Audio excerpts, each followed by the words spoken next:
जी बिल्कुल हमारे साथ शाहिद अली एडवोकेट साहब जुड़ गए हैं। इनका हम खैर मकदम करते हैं। शाहिद साहब, क्या कहेंगे जो आज सुप्रीम कोर्ट ने एक अहम फैसला लिया है, क्या कहेंगे इस पर? अस्सलामुअलैकुम अफजल साहब।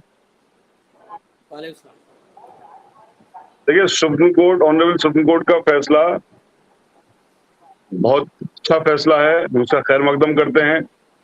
और साथ साथ जो आज मिनिस्टर साहब ने कहा है, रिजवी जी ने, उसकी मजम्मत भी करते हैं और बहुत सख्तरीन अल्फाजों में मजम्मत करते हैं।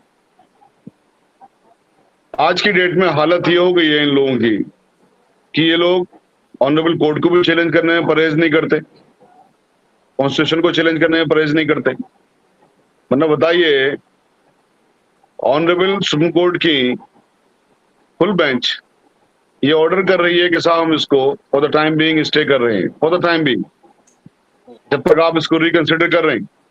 उन्होंने कहा जी लक्ष्मण रेखा होती है, ऐसा नहीं करना चाहिए। आपने एक सबमिशन दी, आपके वकील साहब ने सबमिशन दी ऑनरेबल कोर्ट के अंदर कि साहब इसको मत करिए स्टे।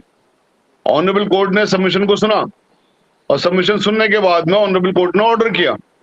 उसके बाद आप पब्लिक प्लेटफॉर्म पर आकर के इस तरह का स्टेटमेंट देते हो।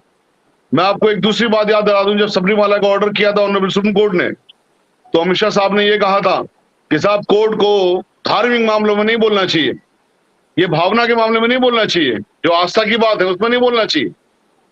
तो ये इनके पास एक परमिट है, ये जो चाहे वो बोल दें, जिसको चाहे वो बोल दें।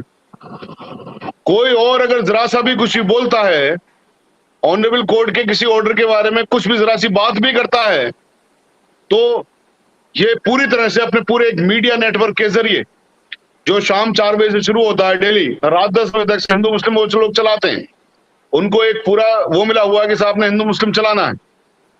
चाहे वो जहांगीरपुरी का मैटर हुआ हो, ऑनरेबल सुप्रीम कोर्ट ने स्टे किया, 2 घंटे तक उस स्टे को नहीं माना। कंटेम्प्ट उनके खिलाफ चलनी चाहिए। एक भी मीडिया को मैंने कहते नहीं सुना साहब कंटेम्प्ट चलनी चाहिए, लेकिन जब वो ज्ञानवापी मैटर था और वहां पर जो कोर्ट कमिश्नर था, कोर्ट कमिश्नर जब वहां पर कार्रवाई कोर्ट के ऑर्डर के मुताबिक नहीं कर रहा था, खुरच खुरच के दीवारों को देख रहा था, अंदर जाने की कोशिश कर रहा था, तो basically he was committing contempt. तो यहाँ मीडिया रात दिन चल रही, देखिए साहब मुसलमान कितने ऐसे इशू हो चुका है, बात ही नहीं मानता है किसी की, कोर्ट की भी नहीं मानता, किसी की नहीं मानता। तो इन चीजों को जरा देखने की बात है कि बात कौन नहीं मानता। अब मैं सेडिशन लॉ के ऊपर आ जाता हूँ। सेडिशन लॉ कब का लॉ है सर? मैं यहाँ मीम अफजल साहब भी बैठे हुए हैं जो कांग्रेस से हैं, मैं यहाँ पे इनके सामने भी एक क्वेश्चन ये करना चाहता हूँ, साहब आपकी सरकार ने क्यों चेंज नहीं किया इसको, जरा बताएंगे। जब आपकी सरकार थी तो आपने तो एक इंडियन मुजाहिदीन बना के रखा हुआ था कि जो भी मुसलमान जरा सा भी दिखा, पढ़ा लिखा सा है, कुछ भी है, ये साहब इंडियन मुजाहिदीन का आदमी है। तो सिर्फ भारतीय जनता पार्टी को आप इल्जाम दे दीजिए कि साहब भारतीय जनता पार्टी ने ऐसा कर दिया। गवर्नमेंट तो सबसे ज्यादा आपकी रही ना आजादी के बाद से, क्यों चेंज नहीं किया था इस लोगों को? आज कांग्रेस वाले खैर मकदम कर रहे हैं। भाई आपको किसी ने मना कर दिया था क्या चेंज करने के लिए? या आप भी इस तरह की चीजें चाहते थे, अब भी वो चीज करते? अब इन्होंने बीजेपी वाले ने क्या कर रखा है, 4 5 6 टीम बना रखी है। एक टीम कोर्ट के अंदर मुकदमा डालती है, वो जो कोर्ट के अंदर मुकदमा डालते हैं उसको फिर एक नैरेटिव उसका बनाया जाता है टेलीविजन के जरिए। शाम को 4 बजे से लेकर के रात को 10 बजे तक नैरेटिव तमाम चलता है। सरकार हर फ्रंट पे फेल है, लेकिन कोई उसकी बात ही नहीं करेगा, जरा सी भी कोई बात करने को तैयार नहीं। ना महंगाई की बात करेगा, ना बेरोजगारी की बात करेगा। सबसे ज्यादा सरकार में तो आप रहे हो ना कांग्रेस वालों, क्या किया आप लोगों ने? ये आज 7 साल से जो सरकार में है वो आपको सिखा रही है कैसे सरकार चलती है, या किस तरह से हम लोग, देखिए साहब 135 करोड़ लोगों को बेवकूफ बना रहे हैं। अगर वो बेवकूफ बना रहे हैं तो इन चीजों के लिए मेरा अपना मानना यह है कि जिम्मेदारी कांग्रेस की है, फेलियर कांग्रेस का था। आज की डेट में ये ऑनरेबल सुप्रीम कोर्ट ने ऑर्डर किया है, लेकिन उस ऑर्डर को करने के पीछे जो संजीवनी मिली, संजीवनी अनडाउटेडली बीजेपी के उस स्टेटमेंट से मिली कि साहब हम इसको रिकंसिडर करेंगे। रिकंसिडर में बिल्कुल अफजल साहब सही कह रहे हैं, ये जरूरी नहीं है कि उसको खत्म कर देंगे, कुछ और तरीके से लेके आएंगे कानून को। बिल्कुल सही बात है, किस और तरीके से लेके आएंगे, क्या करेंगे वो कल की बात है। आज मेरे ख्याल प्रीएम्पशन की बात होगी कि हम उस पर बात करें, कल को आएगा, कल को अगर अगेंस्ट कॉन्स्टिट्यूशन बनाती है तो उसके खिलाफ फिर चैलेंज कर लेंगे। लेकिन एक संजीवनी मिली, ऑनरेबल सुप्रीम कोर्ट ने उसको फौरन स्टे किया। तो ये एक बहुत गजब की बात है, कमाल की बात है, हम खैर मकदम करते हैं और हम एक बार फिर ये बात कहते हैं जो हम बार बार कहते आए हैं कि सच विचलित तो हो सकता है, हार नहीं सकता। ये सच की जीत है, ये भारतीय संविधान की जीत है, ये उन लोगों की दुआएं हैं जो लोग बेगुनाह सिर्फ इल्जामात की वजह से जेलों के अंदर बंद हैं। सिर्फ इल्जामात की वजह से आज सुप्रीम कोर्ट ने, ऑनरेबल सुप्रीम कोर्ट ने उनकी रिहाई का भी रास्ता साफ कर दिया। हम मुबारकबाद देते हैं, पूरे हिंदुस्तान को देते हैं, सबको देते हैं, कांग्रेस वालों को भी देते हैं, बीजेपी वालों को। शाहिद साहब, ये मैंने मीम अफजल साहब से भी सवाल किया था कि क्या लग रहा है कि इसका कितना फायदा मिलेगा, चूंकि वक्त है, क्या जमानत वाकई लोगों को मिल जाएगी अगर वो अर्जी देते हैं, या उसमें सरकार रुकावट भी पैदा कर सकती है? देखिए, ऑनरेबल सुप्रीम कोर्ट का ऑर्डर बिल्कुल साफ है, जमानत लगा सकते हैं। इसका मतलब ये होता है कि जब ऑनरेबल सुप्रीम कोर्ट इस तरह का ऑर्डर करती है कि पॉजिटिविटी बहुत हद तक बढ़ जाती है, अनडाउटेडली कोर्ट उसको फ्रेश ही सुनेगी। लेकिन जब जिस एक्ट के तहत उसको जेल के अंदर रखा गया है, जब उस एक्ट का इन्फोर्समेंट इससे हो गया तो बेसिकली कुछ बच नहीं गया उस एक्ट के अंदर। समझिए ना बात को, एक कानून है, उस कानून के तहत उसको रखा गया कि साहब इस कानून के अंदर इतनी सजा इसने बोला था, ये जुर्म बनता है। उस कानून को ही आज की डेट में कानून नहीं है। आज की डेट में ऑनरेबल सुप्रीम कोर्ट ने उस कानून को खत्म कर दिया है।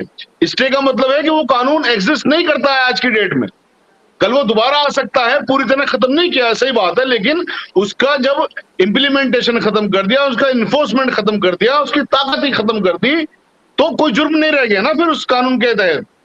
तो जिन पे सेडिशन के चार्जेस है 124 AG भी लगा हुआ है, 100% मेरा मानना यह है, जितनी भी थोड़ी बहुत वकालत की समझ है उसके मुताबिक मैं आपको बता रहा हूं कि they all will be released on bail in these cases at least.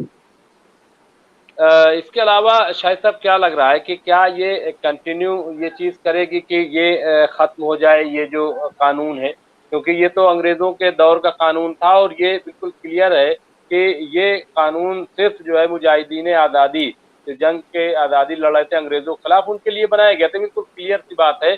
और मोदी सरकार के बारे में कहा जा रहा है कि ये उसी तरीके से अंग्रेजों की तरह ही इस कानून का इस्तेमाल कर रही थी, और उसको लग रहा था कि अगर सरकार के खिलाफ, सरकार की गलत पॉलिसियों के खिलाफ भी कोई बोलता है तो वो राजद्रोह कर रहा है।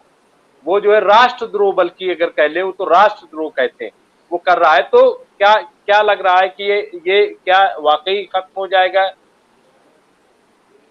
कल आजादी के मतवालों के खिलाफ ये एक्ट लगाया जा रहा था, दुरुपयोग हो रहा था, महात्मा गांधी जैसी शख्सियत के खिलाफ लगा, लाला लाजपत राय जी के खिलाफ लगा। मतलब आप सोचिए ना कि कैसे कैसे लोगों के खिलाफ लगा। आजादी के बाद जो डेमोक्रेसी की आजादी की बात करते थे, जो इंडिविजुअल आजादी की बात करते थे, जो कॉन्स्टिट्यूशन में जो फंडामेंटल राइट्स दिए हैं उनके इन्फोर्समेंट की बात करते थे, जो आजादी, ख्यालात की आजादी की बात करते थे, या अपने विचारों की आजादी की बात करते थे, फिर उन पे लगा मिसयूज। इसका तब भी हुआ, मिसयूज का पहले भी होता था। बेसिकली इस एक्ट को जो डिजाइन किया था वो जो आजादी का आंदोलन था उसको दबाने के लिए किया था। हकीकत में इस एक्ट को जब देश आजाद हुआ था तब खत्म हो जाना चाहिए, लेकिन कुछ दिन रखा इसलिए कि साहब हो सकता है कि साहब फिर दोबारा से कोई रिवोल्ट हो, कोई और कब्जा ना कर ले, जैसे पाकिस्तान से हमारी लड़ाई थी, पाकिस्तान वाले नहीं आ जाएं, या हैदराबाद को कब्जा करना था, हमने हैदराबाद को अपने में मिलाना था या कश्मीर को मिलाना था। तो कुछ वक्त के लिए तो हो सकता है नेहरू जी का विजडम ये रहा हो इसको रखें, उसके बाद क्यों रखा गया मेरी समझ में नहीं आती। फिर तो 100% ही मिसयूज हो रहा है ना उसके बाद से लगातार। अफजल साहब इसका जवाब देंगे। अफजल साहब, नहीं, मैं माफी के साथ मैंने ये बात की, जो मुझे सच लगता है मैं बोलता हूँ, आपको पता है मुमताज साहब क्या वजह रही कि इसको नहीं हटाया गया था? क्या क्या मजबूरी थी, क्या परेशानी थी?